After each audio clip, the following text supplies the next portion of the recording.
and welcome back to the channel. It's 2026, so let's talk about what's in my camera bag for 2026. A couple of things first. Disclaimer, none of this is sponsored. There are a few affiliate links down in the description, and if you happen to buy something off of one of these links, I'll get a small commission. Second thing, I don't consider myself a professional photographer.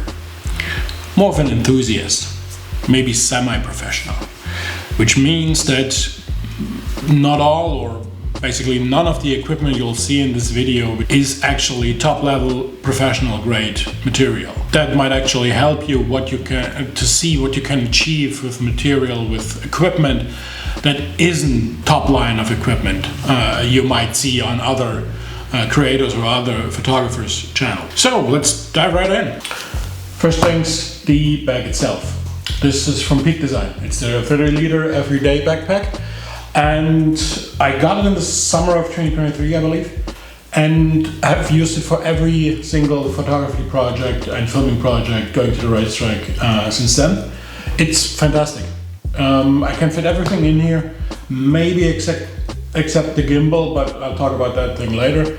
In a pinch, I could even clip my tripod to the outside of the bag. Don't think I've ever stretched this thing to its limits, but it hasn't let me down yet. And it's also water resistant, so that's a great thing. Okay, main things first, cameras. I have two Canon R8 bodies. The Canon R8 is a full frame camera, 24 megapixels, up to 4K 60 FPS in video mode, and in photo mode the electronic shutter can give me up to 40 frames per second, which comes in quite handy when you do motorsport photography and are photographing fast cars moving. I have two bodies. The first one I bought when it released in the spring of 2023. The second one is actually a bit of a story. I went on a road trip through Scotland in August and September 2024, and up on the coast I managed to spray this thing with salt water. I didn't quite dunk it into the water, but I dunked myself in there. Camera didn't like it, took a few days to dry out, at least enough so that I could use it more or less again. Got back, got to my camera dealer, and they said no, can't do anything, need to send it to Canon. Canon then got back to me and quoted me a price for repairing the camera, which was basically the price of a new one. So I said, no, send it back, don't repair it. A few weeks later, Black Friday happened, and bought a new body for the same price I would have paid for the repair. Started using it a little, and then I thought, hey, maybe let's at least for fun, take a look at the old camera. It worked fine. So now I have two camera bodies. Next up are lenses. As you can see, I have three lenses right here in front of me, and those are three of the four Canon RF lenses I do own, with the fourth one being on the camera at the moment. First one, most important one, is the Canon RF 70 to 200mm f2.8. This is the workhorse of my stable. Roughly 80% of my photos are shot with this lens. And especially on the racetrack with all the panning shots, I'm using this lens when I'm capturing fast moving cars. I'm using this lens.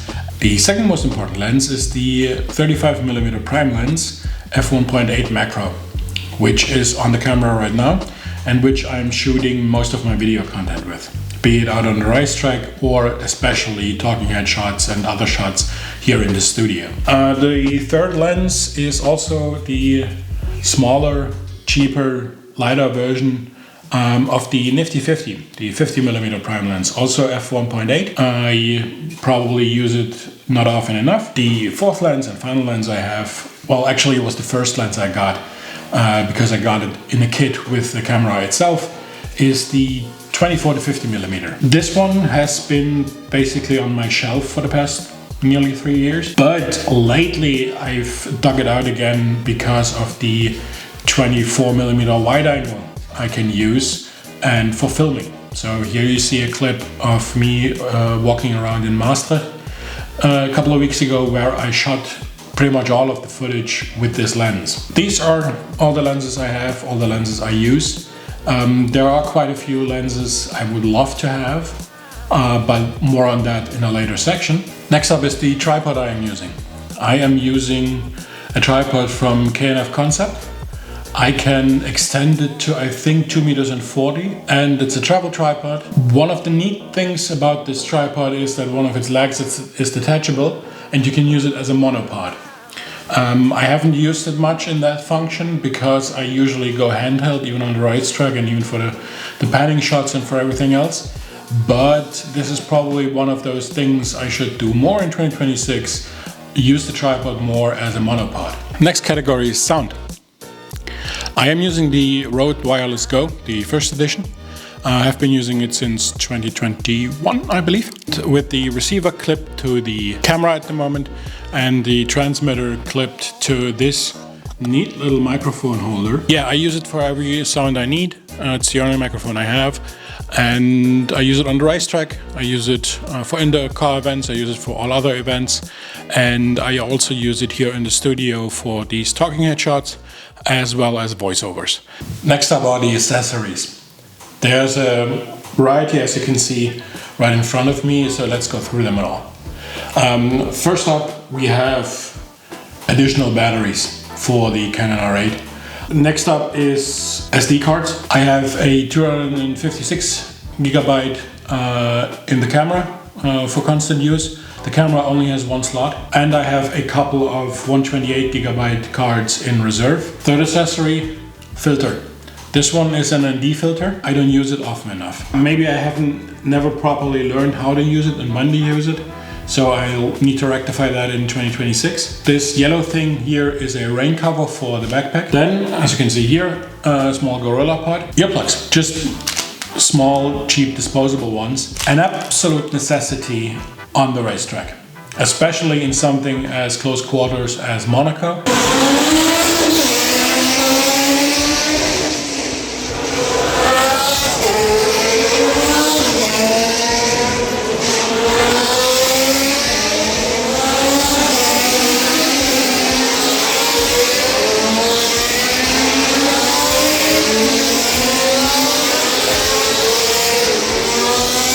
Then we have an action cam. This is not a GoPro. This is 8-man A79, and I got it from a friend a few years ago because he didn't need it anymore. This is firmly in the category I need to use it more often. The final piece of accessory I have is the cage, which at the moment is around the camera itself, and it's from Small Rig, and it's specifically for the R8. And I have also a top handle for it. Then I have a small wooden side handle. Okay, next up is light. I have two lights in front of me, one of which is the Nanlite LumiPad 11, which we can clip to the camera, and I use it for low light situations indoors, like here in the studio. It has two dials, one for the luminosity and one for the color temperature. And the other one is also from Nanlite and is the PowerTube 2.6C, which I only use as a background light at the moment here in the studio. You also have a USB-C port in the back so that I can put it onto a charging cord, actually, so that it stays on for longer than I think the hour it would be able to stay on if on battery. Pretty much the only thing we are talking about in this category is the gimbal. I have bought this gimbal in, I think, 2023, and I have used it here and there, but not as much as I should, not as much as I would like. This is definitely one of those pieces of gear where I need to learn how to use it and then just use it more often. And as you can see here, it works quite well with the Canon R8 and the smaller lenses. Obviously, I will never try putting the 70 to 200 millimeter on that because it would probably break the gimbal. But the smaller lenses work quite well, can balance it quite well.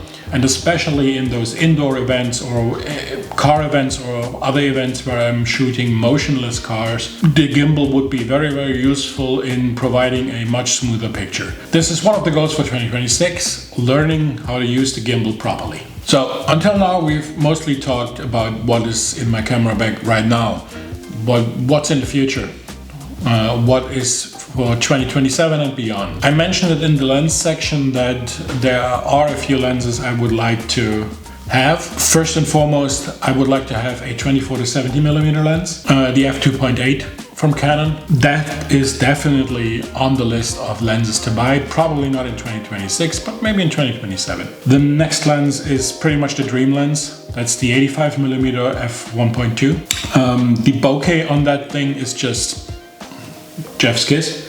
I had the pleasure of having one on loan shortly after I bought the first R8. And you can see a few photos here. And yeah, it's pretty awesome. And I would love to have one. Oh yeah, I did have the 24 to 70mm on loan for a weekend at a motorsport event, together with a Canon R5. You can see a few photos here.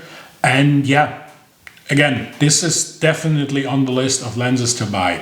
Next item on the list of future buys would be probably a new microphone.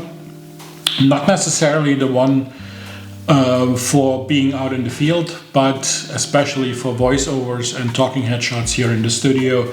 And that would probably be the Shure M7B. And the final piece of equipment I will probably need to invest some time and money in is a filter.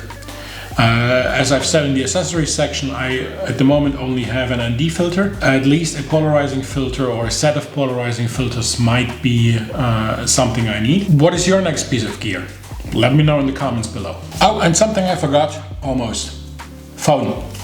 This is a Samsung Galaxy S21 Fan Edition, which is nearly 4 years old. Well, this pretty much concludes the video. So this is what is in my camera bag for 2026 and probably most of beyond. Please let me know down below in the comments, what gear should I buy next? Maybe which lens would you recommend, or which lens would you like to see me buy? Let me know what is in your camera bag for 2026 and beyond. Stay subscribed, because there's plenty more content to come in 2026. Hit that like button, it would be really appreciated and would help me out with the algorithm. And I'll see you in the next one.